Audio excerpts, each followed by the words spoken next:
রুই পোস্ত।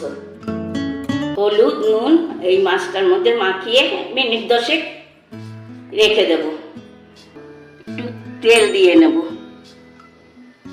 গরম হয়ে গেছে, এবার মাছগুলো ছেড়ে দিই। দিয়ে রং দেখে নিশ্চয়ই বুঝতে পারছেন আমার মাছটা কেমন হালকা ভাজা হয়েছে। এবার আমি একটু কালো জিরে ফোড়ন দেবো, তারপর দিয়ে দেবো পোস্ত বাটা। তার সাথে 2 কাঁচা লঙ্কাও বেটে নিয়েছি।